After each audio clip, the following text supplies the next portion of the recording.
XL 100 வண்டி. இந்த வண்டி என்ன பஞ்சாயத்துக்கு நம்மகிட்ட வந்திருக்குன்னா, வண்டி சர்வீஸு 2வது ஆஃப் ஆகிற கம்ப்ளைண்ட்டுக்காக வந்திருக்கு. பேக் வீல் டயர் சேஞ்ச் பண்ணணுன்னாங்க. பேக் வீல் டயர் எம்ஆர்எஃப்ஏ போட்டுவிட்டோம். Brake, chain, carburettor, air filter புது ஏர் ஃபில்ட்ரு. பழைய ஏர் ஃபில்ட்ரு சுத்தமாக நமந்து போய் கிடக்கு. உள்ள ஏர் ஃபில்டர்லையுமே ரொம்ப அடப்பு இருக்குது. இது போக அதில் வந்து என்னென்னா,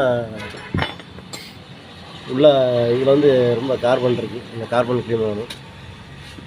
கார்பூரேட்டர் அடப்பு இந்த அளவுக்கு இருக்குது.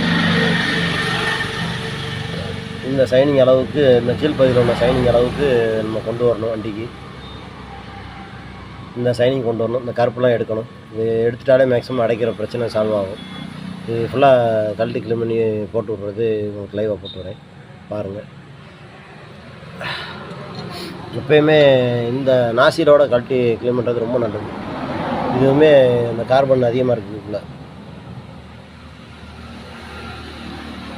இது ஃபுல்லாமே க்ளீன் பண்ணணும்.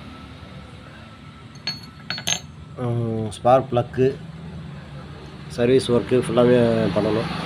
எல்லா ஒர்க்கும் பாதி வேலை முடிஞ்சது. நம்ம இது வேலையை முடிக்கணும். அக்சிலேட்டர் கேபிள், த்ராட்டில் கேபிள் எல்லாமே ஃப்ரீ பண்ணி மாட்டணும். இதெல்லாம் இது மாதிரி வெள்ளை வெள்ளையாக போய் கிடக்கு. இதெல்லாம் க்ளீன் பண்ணி எடுக்கணும். க்ளீன் பண்ணி எடுத்து சோக் கேபிள் எல்லாம் ஃப்ரீ பண்ணி மாட்டணும். இதெல்லாம் இந்த நீடில் டைப்பு தான் ஏற்றி போட்டால் வண்டி வந்து அடைக்கிற பிரச்சனை குறையும். அதனால் இந்த வேலைக்கும் பார்க்கணும். இன்ஜின் ஆயில் மாற்ற வேண்டியதுக்கு மாற்றியாச்சு. ஏர் ஃபில்ட்ரு, டஸ்ட்டு எல்லாமே ஃபார்ம் ஆகிற கூடமே கழட்டி க்ளீன் பண்ணுறது தான் வேலை இருக்குது.